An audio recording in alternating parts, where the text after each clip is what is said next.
En este ejemplo de hoy les voy a explicar entonces cómo redondear, que me responde al repaso de la clase número 4. Este es el mismo ejemplo, por eso les puse este mismo número, 5 enteros, 827 milésimas, porque termina en la tercera posición. Recuerden, tercera posición, milésima.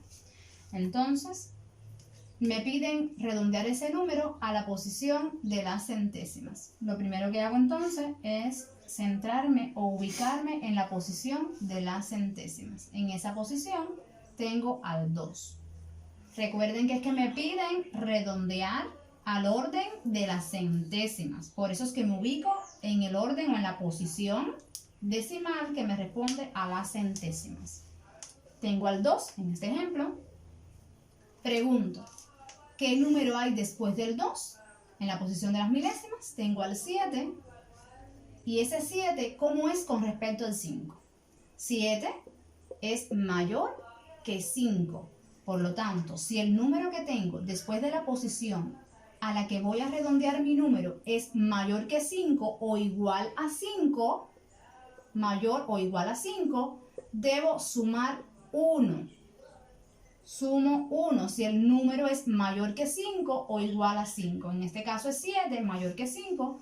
Por lo tanto, al 2, que es la posición donde estoy redondeando, posición de las centésimas, le debo sumar 1. Y el aproximado sería 5.83.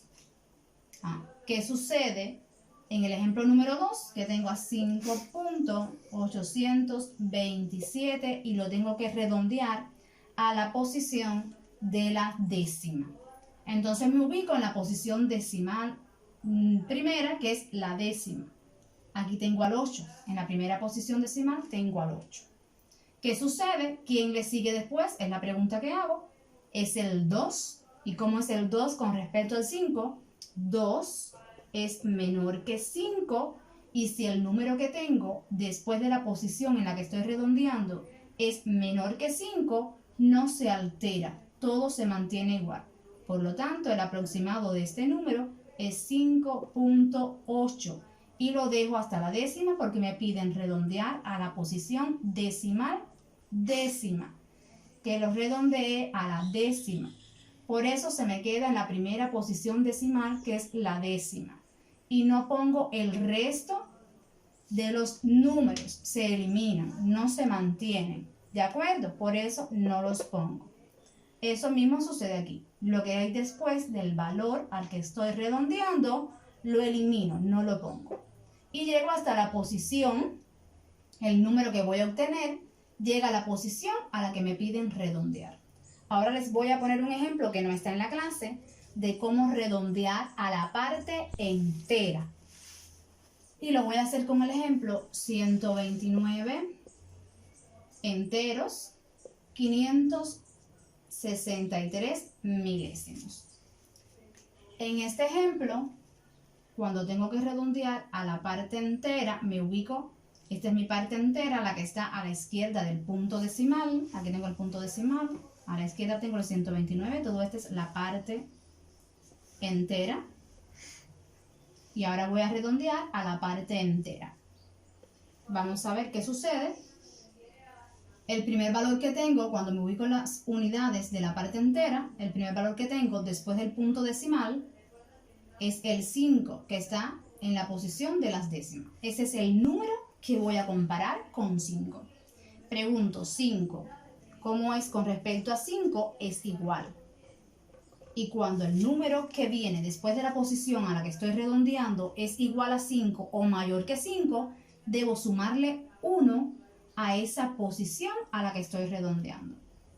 En esa posición tengo al 9. Cuando a 9 le sumo 1 es 10 y tengo que sumarle 1 al próximo lugar. Es lo mismo que diga 129 más 1.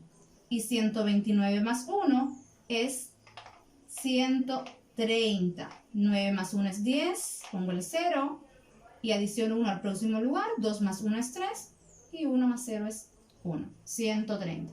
Por lo tanto, cuando estoy redondeando a la parte entera, se elimina toda la parte decimal y solamente dejo la parte entera, que en este caso, cuando le sumo 1, es 130.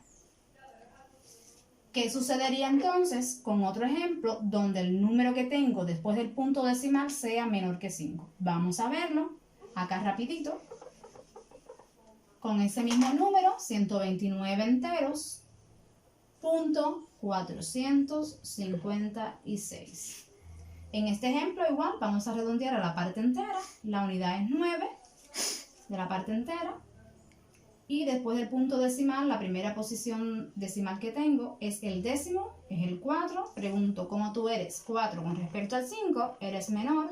Por lo tanto, toda la parte entera se mantiene igual y no sufre alteraciones ni modificaciones. Por lo tanto, el redondeo sería 129 y la parte decimal desaparece del resultado.